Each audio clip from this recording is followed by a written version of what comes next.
Selamat sore semua. Kembali lagi di Sofia Talk Show. Halo semua, karena ini merupakan talk show perdana dari kelompok Sofia, maka akan lebih asik kali ya kalau kita buka dengan sebuah pantun. Wah, boleh banget nih, Kak. Oke, langsung aja ya. Burung merpati terbang melayang, hinggapnya di tengah jalan. Tak kenal maka tak sayang, maka ada baiknya kita berkenalan. Wih, asik banget nih, Kak, pantunnya. Kalau begitu, perkenalkan nama saya Adelindia Valira. Dan saya Clementine Natasha Putri. Kita berdua hari ini yang akan memandu sesi talk show pada kali ini. Nah, pada kali ini kita akan membahas hal yang sangat menarik dan juga informatif. Yap, benar banget. Yang akan kita bahas hari ini mengenai film Evan Almighty. Dan hari ini kita nggak cuma berdua nih, Kak Clem. Betul sekali, Kak. Hari ini kita kedatangan 3 laki-laki tampan yang akan menjadi narasumber kita. Selamat sore kakak-kakak narasumber. Untuk para narasumber, dipersilahkan untuk memperkenalkan diri. Halo, selamat sore. Perkenalkan, nama saya Leonardo. Saya merupakan seorang pendeta.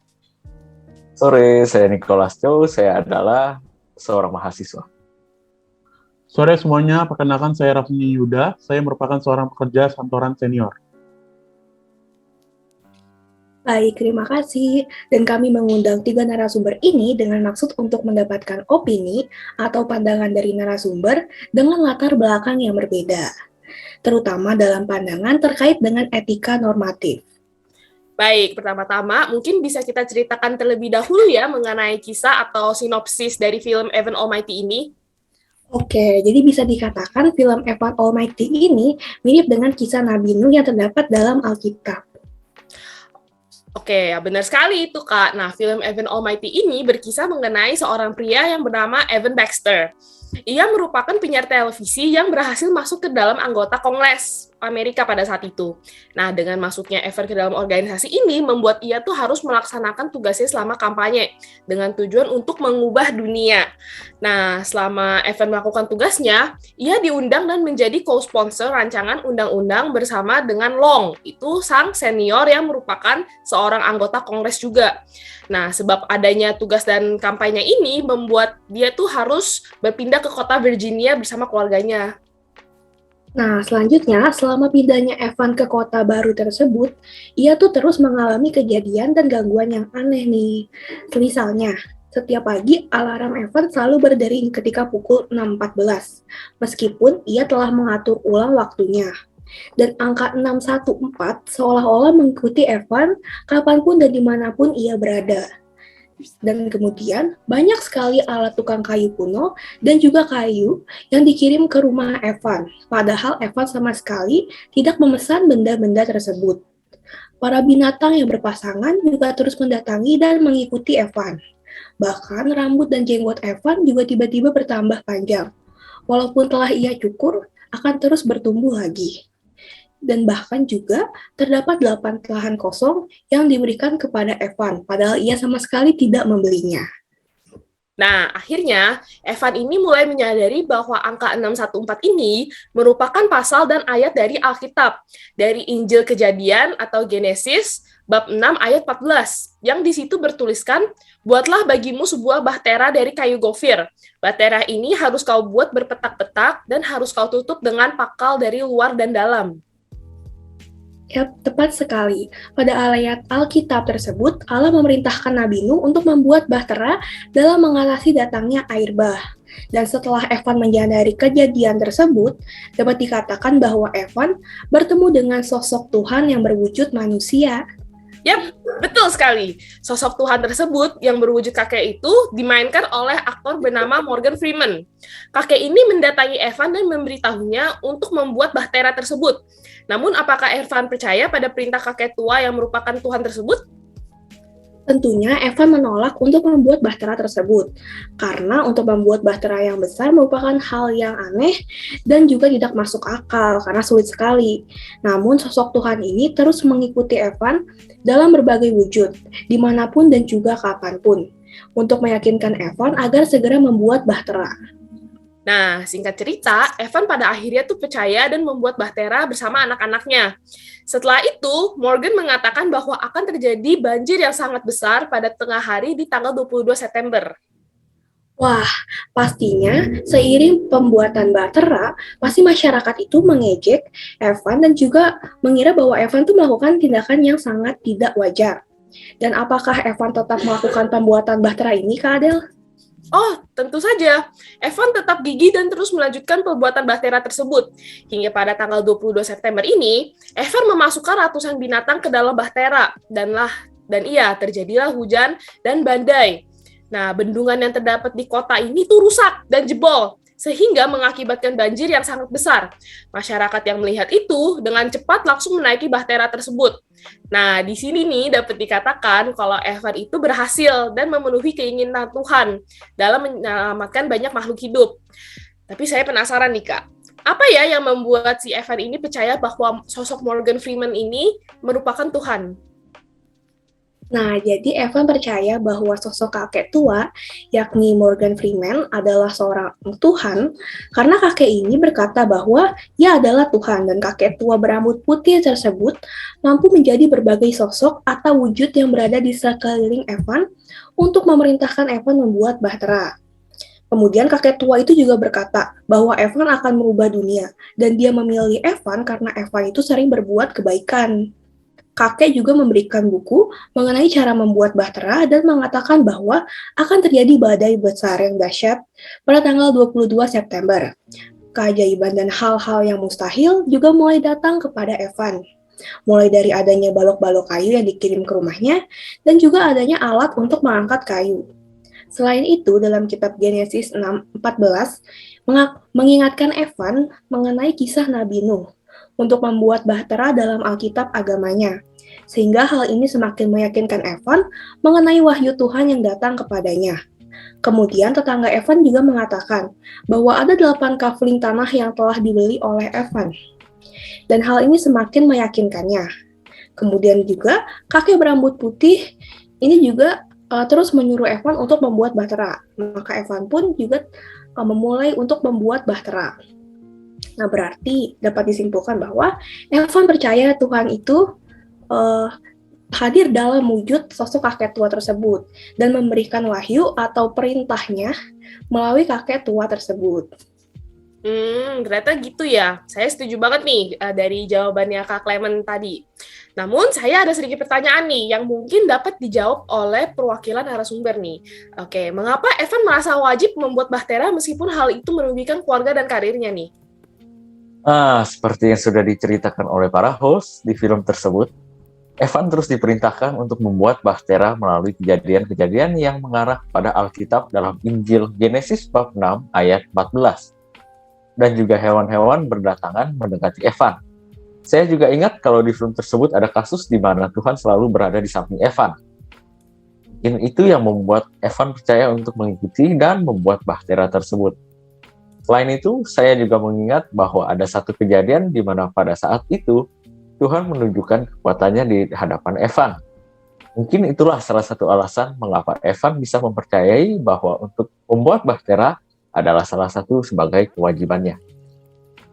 Oke, pendapat yang sangat bagus ya. Dan selanjutnya, kami akan memulai pertanyaan mengenai pandangan dari setiap narasumber. Yang pertama dimulai dari Bapak Leonardo yang merupakan seorang pendeta. Nah, menurut Bapak, apa sudut pandang Bapak tentang film ini? Oke, terima kasih sebelumnya. Melalui cerita singkat dari para pembawa acara tadi, saya sangat setuju dengan pilihan Evan. Karena perintah Tuhan merupakan kebaikan yang paling baik dan harus dijalankan. Tuhan itu tidak mungkin memberikan perintah yang menyesatkan bagi manusia. Hal ini dapat dibuktikan oleh film ini, di mana hasil dari mengikuti perintah Tuhan, Evan itu dapat menyelamatkan begitu banyak nyawa masyarakat, menangani kasus korupsi pembangunan di daerah, serta menyelamatkan hewan-hewan sekitarnya dari bencana. Oleh karena itu, keputusan Evan ini merupakan keputusan moral yang sangatlah baik dan sesuai dengan hukum kasih yang diajarkan oleh Tuhan tentunya. Oke, baik. Bagus sekali ya pendapatnya. Dan mungkin dapat disebutkan pula, apakah dilema moral yang terdapat dalam film ini? Nah, pada film ini, Tuhan menunjukkan tanda-tanda kepada Evan yang terdapat di Injil Kejadian atau Genesis bab 6 ayat 14 mengenai sebuah kapal bernama Bahtera yang akan menyelamatkan manusia dan binatang dari bencana banjir besar. Nah, di dalam film ini juga Evan mengalami dilema moral, yakni apakah Evan harus mengikuti kehendak Tuhan untuk membangun bahtera tersebut untuk menyelamatkan banyak manusia dan hewan, atau mementingkan karir dunia politiknya yang dampaknya masyarakat serta kehidupan dalam keluarganya. Apabila Evan memilih untuk menjalankan perintah Tuhan, maka karir politiknya yang lagi cemerlang tersebut itu akan hancur. Nah, dengan dilema moral tersebut, Evan akhirnya memilih untuk berpegang pada kehendak Tuhan dan membangun bahtera tersebut. Dan ia tidak memikirkan kembali pencitraan karir di dunia politiknya, meskipun keluarganya dapat meninggalkan dia. Evan meyakini bahwa membuat bahtera ini merupakan kehendak Tuhan yang harus dijalani, dan Tuhan telah memilih Evan menjalankan perintahnya demi menyelamatkan banyak orang dari bencana yang akan datang di kemudian hari. Oh, sangat menarik sekali ya. Jadi dapat disimpulkan bahwa dasar pandangan etika normatif dari Bapak Leonardo ini mengacu kepada etika teonom. Wah, sangat cocok sekali dengan latar belakang dari profesi Bapak yang merupakan seorang pendeta. Kemudian dari narasumber lain, apakah ada yang ingin menanggapi? Ya, saya kurang setuju ya, dan ingin menanggapi pernyataan dari Bapak Leonardo. Saya menggarisbawahi pernyataan Bapak yang menyatakan bahwa perintah Tuhan itu merupakan kebaikan yang paling baik. Menurut saya, pernyataan ini sangat relatif. Mengapa? Karena masing-masing agama memiliki pandangan yang berbeda dengan agama lainnya dalam mengartikan dari perintah Tuhan tersebut. Dan pendapat dari Bapak Leonardo ini lebih mengarah atau condong kepada salah satu agama saja, yakni agama Kristiani. Selain itu, penggunaan etika teonom dalam membuat bahtera pada situasi yang konkret seperti zaman sekarang ini, menurut saya itu kurang relevan ya untuk diterapkan. Oke, berarti tanggapan dari Bapak Yuda ini sekaligus menyebutkan kelemahan dari etika teonom ya. Oke, jadi kalau gitu menurut pandangan Bapak Yuda ini, bagaimana pandangannya mengenai film Evan Almighty ini harusnya? Ya, menurut saya ya, Evan tuh harus tetap membangun bahtera ini, dikarenakan dengan membuat bahtera itu, terlepas dari ada atau tidaknya banjir besar, tindakan pembangunan ini merupakan atau ditunjukkan dalam maksud untuk menyelamatkan sesama makhluk hidup. Sebagai manusia yang baik, manusia itu merupakan makhluk hidup yang bermartabat. Kita memiliki kewajiban moral dalam menyelamatkan manusia maupun makhluk hidup lain. Oleh karena itu, membangun bahtera dengan maksud menyelamatkan itu merupakan keputusan yang bermoral baik bagi moral Evan. Pandangan saya ini merupakan deontologi, di mana kewajiban moral haruslah dilakukan tanpa memandang konsekuensi dari pelaksanaannya tersebut. Oke, baik. Sangat menarik dan juga menambah wawasan ya pendapat dari Bapak Yuda ini. Dan ini terkait dengan etika deontologi. Dan sebelumnya, apakah ada narasumber lain yang ingin menanggapi? Saya ini kurang setuju ya. Nah, menurut saya pandangan Bapak Yuda atau etika deontologi bisa dibilang agak kaku ya, karena perlu diketahui bahwa dilema moral merupakan situasi jika kita wajib melakukan A sekaligus B. Namun, ia tidak dimungkinkan melakukan keduanya sekaligus. Jika kita pilih A, maka kita tidak dapat melakukan B. Hal ini menunjukkan kalau keterbatasannya sebagai manusia tidak memungkinkan melakukan dua tindakan secara bersama atau secara sekaligus. Deontologi juga memutlakkan norma tanpa kemungkinan pengecualian dengan mengindahkan akibat tindakan sulit diterima. Misalnya, semua orang wajib berkata benar.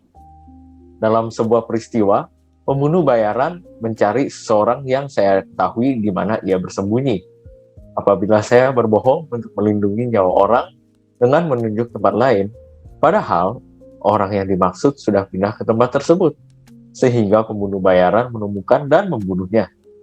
Hal ini membuat saya melakukan dua kesalahan. Yang pertama itu melanggar kewajiban berkata benar, karena semua orang harus berkata benar, dan menyebabkan orang mati dibunuh. Wah, berarti kalau begitu, hal ini menunjukkan kelemahan etika deontologi ya berarti. Nah, dari Bapak Yuda, apakah Bapak ingin menanggapi tanggapan dari Nicholas? Ya, boleh sekali. Sebetulnya dalam penerapan etika deontologi, apabila ada dua kewajiban yang bertentangan, maka kita haruslah memilih sesuatu kewajiban atau aturan yang paling tidak merugikan bagi kita. Ini disebut dengan konsep prima facie yang dikemukakan oleh Wederos. Ya, sanggahan yang sangat menambah wawasan ya.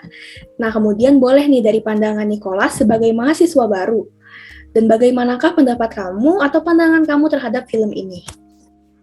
Nah, sebagai suatu paham dari etika normatif yang menekankan bahwa kebenaran suatu tindakan haruslah dinilai dari akibat atau konsekuensi dari perbuatan tersebut. Tindakan yang dianggap benar adalah tindakan yang menghasilkan akibat keuntungan berupa kebaikan bagi masyarakat. Dalam kasus ini seperti keputusan Evan, dalam keputusan moral dia bisa memilih untuk mendengar kata Tuhan, untuk membuat Bahteranu, atau dia juga bisa untuk memilih untuk tidak mengikuti perintah Tuhan. Nah, dalam film ini dia memilih untuk mengikuti kata Tuhan yang membuat Bahteranu itu. Nah, dari situ mengakibatkan keuntungan berupa keselamatan para hewan dan manusia dalam kejadian tersebut. Nah, dalam etika konsekuensialis, konsekuensi sebuah tindakan akan menentukan nilai moral suatu tindakan.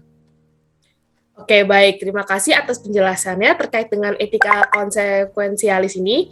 Namun, apakah ada tanggapan dari narasumber lain mengenai pendapat Nicholas? Ya, saya ingin menanggapi ya tentunya. Menurut saya, kelemahan etika konsekuensialis ini atau pendapat Nicholas adalah memilih ketika ada suatu masalah dilema moral hanya berdasarkan dampak yang ditimbulkan dari perbuatan tindakan kita saja. Namun, tidak tergantung dan kehendak Tuhan, sehingga kehendak Tuhan bisa dinyatakan salah apabila dari sudut pandang Niko ini. Contoh, jika mencuri adalah tindakan baik menurut orang banyak, maka mencuri adalah jalan yang paling terbaik. Ini sudah keluar dari kehendak dan maksud dari perintah Tuhan. Karena perintah Tuhan adalah mutlak dan benar. Etika konsekuensialis ini yang kamu maksud, sebutkan cenderung menghalalkan segala cara untuk memperoleh suatu hal yang menurut kamu paling menguntungkan. Dalam pendapat kamu ini, mungkin kamu cenderung mengutamakan kepentingan diri sendiri. Oke, cukup rumit juga ya perdebatan antara ketiga narasumber kita. Masing-masing normatif ini ternyata ada kelebihan juga kekurangannya juga nih. Oke, kalau begitu Kak Clem nih, saya ingin bertanya etika normatif manakah yang paling sesuai kalau menurut Kak Clem di problem film ini? Menurut saya, etika normatif yang paling sesuai dengan masalah pada film Evan Almighty ini adalah etika teonom, karena menggambarkan pernyataan diri Tuhan kepada manusia untuk menjalankan perintahnya. Tuhan dapat muncul dalam berbagai macam bentuk atau rupa, dan bagi Tuhan tidak ada hal yang tidak mungkin. Konteks dari dilema moral pada film ini menceritakan Evan yang mengalami dilema untuk menjalankan perintah Tuhan yang diberikan kepadanya atau mengabaikan perintah Tuhan tersebut dan tetap menjalankan karirnya. Dalam hal ini, Evan telah diberikan perintah oleh Tuhan secara langsung melalui sosok kakek tua, sehingga adanya etika teonom sangatlah jelas dalam film ini. Seperti yang telah didebatkan juga oleh para narasumber, etika teonom ini memiliki kelebihan, karena Tuhan tentu punya maksud baik dari seluruh perintahnya, dan di balik perjuangan yang dihadapi oleh manusia, tentu ada makna dan kebaikan di akhirnya. Tuhan juga selalu mengajarkan kebaikan kepada seluruh umat manusia. Sedangkan kelemahan dari etika teonom ini adalah adanya pandangan yang berbeda-beda dari masing-masing agama tentang ajaran atau perintah Tuhan. Namun di dalam film Evan Almighty ini, Tuhan dan ajarannya dibuat secara universal, karena telah dimunculkan jelas keberadaannya. Sehingga kelemahan dari teonom yang relativitas tersebut bisa dibantah dalam konteks kejadian di film ini. Oke, saya setuju banget nih sama jawaban Kak Clementine. Baiklah, dengan demikian talk show pada hari ini sudah selesai. Oke, terima kasih banyak ya untuk para narasumber yang telah hadir pada hari ini. Sampai jumpa di pertemuan kita di lain hari.